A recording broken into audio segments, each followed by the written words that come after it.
Hey guys, I'm Dave and welcome to the Trull Gallery. Today, we're going to rebuild my router table.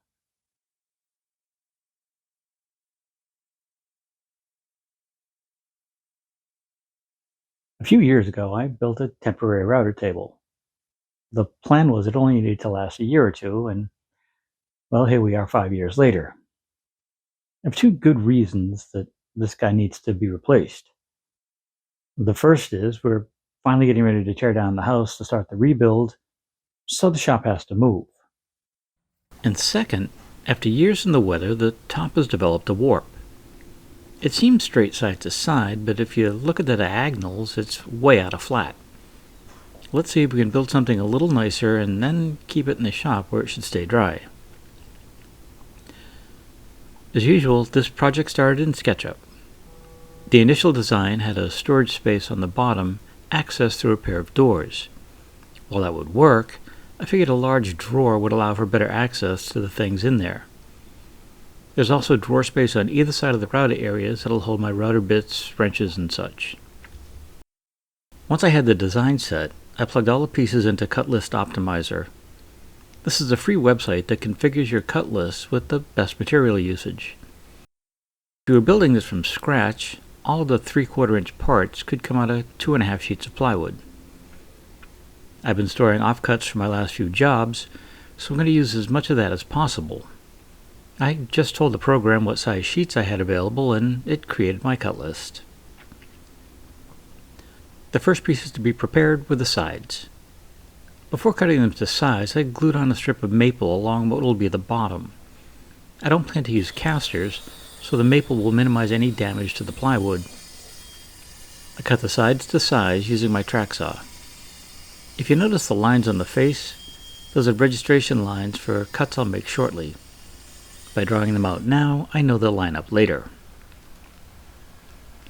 With the sides cut, I could run the dados for the shelves. I set up my dado jig to the size of my plywood and set my template bit for a 3/8 inch deep cut. That's too deep for this router, so I used 1/8 inch spacers to lift the router up. 3/16 would be better, but this is what I have. One pass up and back clears out the bulk of the waste. Then I remove the spacers and make a second pass. With that done, I could move my jig to the second line and cut that the same way. The second side was prepared like the first. With the case dry assembled, I could measure for the toe kick. Rather than trust my tape and my memory, I set the toe kick in place and mark its length. I set a stop on my miter saw and cut it to size. Once I was sure the length was correct, I used that stop to cut the two top rails to the same length. Before putting the top shelf in place, I marked it with a data location for the upper dividers. Now we could transfer those locations to the two upper stretchers. Then I clamped the two stretchers together and transferred those locations. With the stretchers still clamped up, the two dados were cut like before. The stretchers and toe kit will be held in place with pocket hole screws, and I drilled those locations with my vintage Kreg K-2000. The front rail sits flush to the sides. The back rail needs to be in line with the back of the shelves. To mark that location, I clamped a 4-foot rule in place and marked for the outside of the rail on both sides. Then the rail can be clamped in place and screwed in place for now. The center dividers were cut to size and slid in place. I marked the location of the bottom so I could begin the layout of the inner drawer locations. I also marked the location of the center portion on the back, as this will be cut out in the next step. This is starting to look like something. After removing the back and taping off my lines on both faces, I cut out that upper section. I stayed inside my line and I'll clean those cuts up later. This is a good time to pre-drill for the fasteners that'll be secured to the back of the cabinet. This Amana countersink makes quick work of the process without marring the face. To lay out the dados for the shelves, I clamped the two sides together and used a scrap of ply to ensure they were in line. My layout lines could now be drawn across both sides, ensuring that they were in line. After spending way too long trying to figure out how to cut the grooves in both the outer sides and the inner sides, I set my table saw with a 1/4-inch dado set and set the fence to my first line. All 4 cuts were made, the fence adjusted, and the second cuts were made. One more adjustment, and the third set of dados were cut as well. A little sanding cleaned up the faces. Because my dado set required extra spacers, I cleaned up that little burr with a chisel. The final step was to ease the edges with some hand sanding. To start the assembly, I added a bead of glue to one dado, set the inner side piece in place, and fastened it with some 2-inch long No. 8 screws.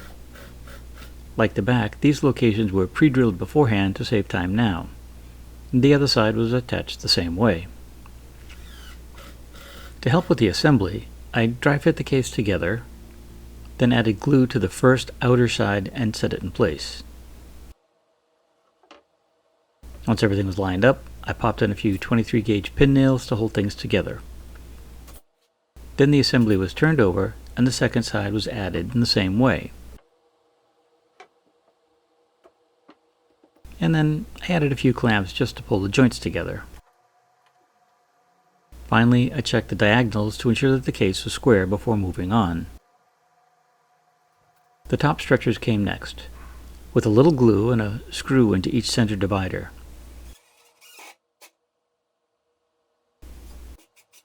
After lining up the outer sides of the stretchers, I used another clamp to hold things in place while I drove in some pocket hole screws. The rear stretcher was added like the front. Before adding the toe kick, I clamped a few stop blocks in place to prevent the kick from sliding out of position while I drove in its pocket screws.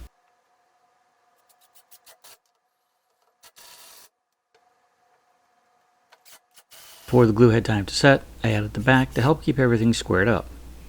This was just screwed on, as I thought I'd have to remove this once or twice during the rest of the build. The next day I came back to work and something just didn't look right.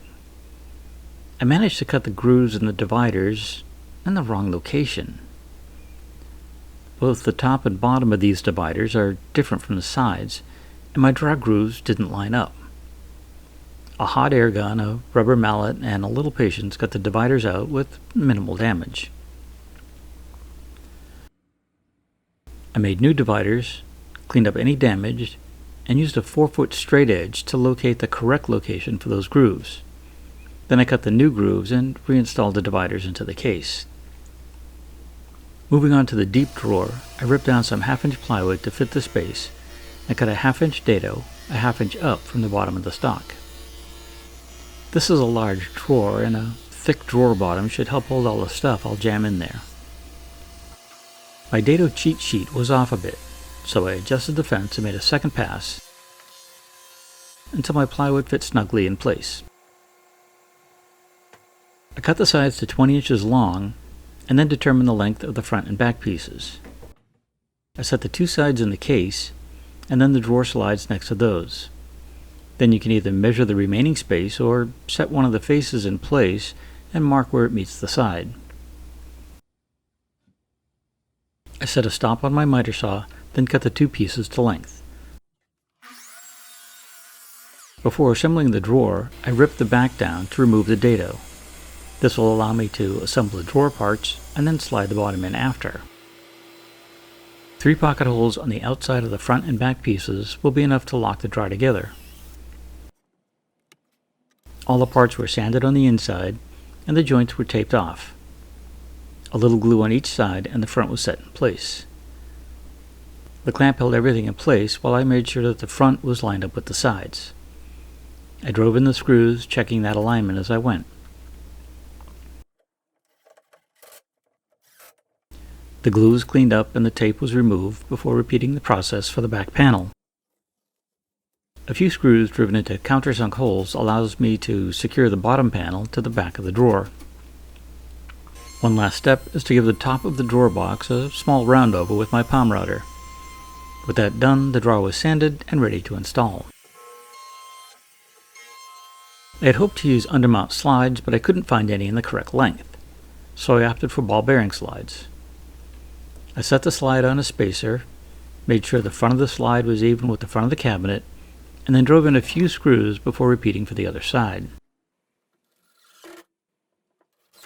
I set the drawer on some 1/8 inch spacers and pulled out the slides until they were flush with the front of the drawer. One screw went in on either side before pulling the drawer out a bit more and adding a second screw on both sides. To get that last screw in place, I think it's easier to remove the drawer and drive them in.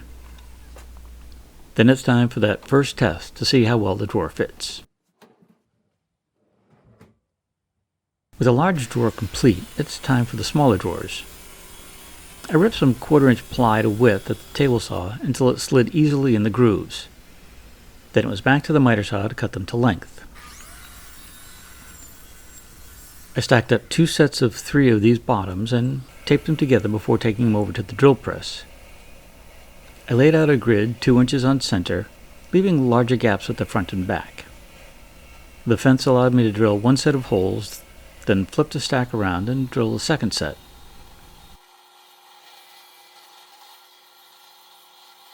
Then the fence was reset and the outer holes could be drilled. For the first set, I used a 1/4 inch brad point bit. The second set was drilled the same way, but I switched over to a 1/2 inch bit. After sanding the bottoms and the support strips, each bottom was set in place, and I put a bead of glue on a support strip. I used those 1/8 inch spacers again to set the strips away from the cabinet side and tack them in place with some 23 gauge pins. Once all 3 were done, I added some clamps until the glue had time to set. The next day I added some front strips between the support strips. The longer side strips help keep the thin plywood from warping. These front strips will give me a place to secure the drawer fronts later. I milled up something like 25 feet of 3/4 inch by 1/2 inch poplar strips and used an 1/8 inch roundover bit to ease the 2 top edges. I cut 3 strips per drawer at 11.5 inches at the miter saw. Butt joints would work, but miters look nicer. Cut one end, flip the stock, then cut the opposing miter. I also cut the other smaller pieces while I was at the miter saw. After sanding the faces, I started with the front of the drawers. First, a short piece was glued and tacked in place in line with the support strip. Then a long piece was glued and tacked in place on one end. The second short piece was set in place so it was in line with the front of the drawer and the corner was square. Then the long piece got a few more pins and any excess glue was removed. The back of the drawer was similar, but the first long piece was set at the back of the drawer.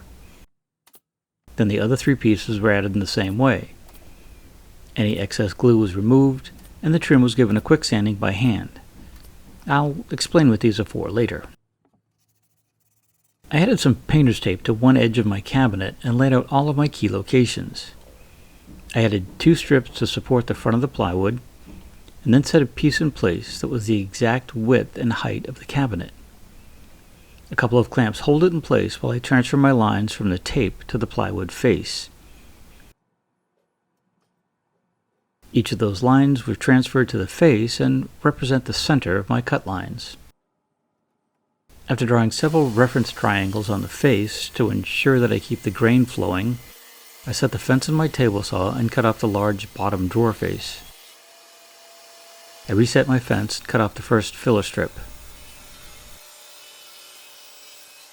I also cut off the top filler strip, but left the central portion for now. I tried to secure the bottom drawer face to the drawer with double stick tape, but that didn't work. I extended my supports out as far as I could and clamped the drawer front in place.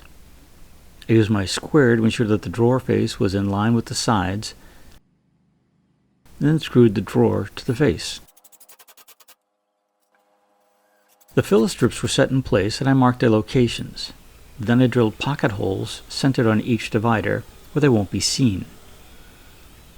The holes were drilled top and bottom so I could attach the strips next. I set the lower strip in place on those 1/8 inch spacers and the strip was clamped in place. Then it could be secured with 4 pocket hole screws. The top strip was just clamped in place for now. Next, it was time to lay out for the next few cuts. I started by locating where the door would be, and those marks were transferred to the plywood. Then it was back to the table saw to cut out that central door. With the door cut, the 3 sets of drawers could be ripped down to width. Each of these drawers were attached in the same way, maintaining that 1/8" spacing all around. I picked up a pair of 3/8" overlaid door hinges for frameless cabinets and started by drilling the 35mm holes at the drill press. The hinges are set in place with a square and secured with screws. I laid out the mounting holes for the plates according to the directions and mounted those plates. When the door didn't swing correctly, I mounted the hinges to the plates, set the door in place, and re-drilled for the mounting plate. The final step for now was to drill for the pulls. The draw pulls are centered on the width of the small drawers, but a bit higher than centered up and down, just so I had clearance for the head of the screws. The larger drawer pulls are in line with the drawers above them, and the door pull is in line with the center drawer pulls. Okay, I've got the cabinet for the router table this far, and I think that's a good place to cut this video. It's getting pretty long, and we still have to make the top and the fence, and there's some business going to go on in the cabinet there that I need to wait till the top is in place.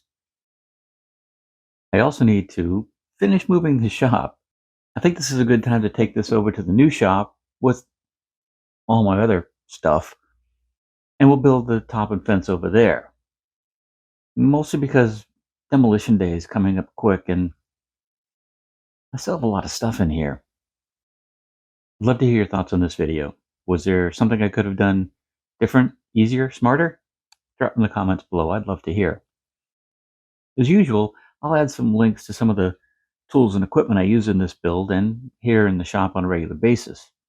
Some of them will have affiliate links, and should you happen to need one and purchase it through those links, it does help keep this channel going. If you enjoyed this video, maybe give us the thumbs up and share it with friends. And if you haven't already, maybe it's time to hit that subscribe button and the little bell so you get notified each time we put out a new video.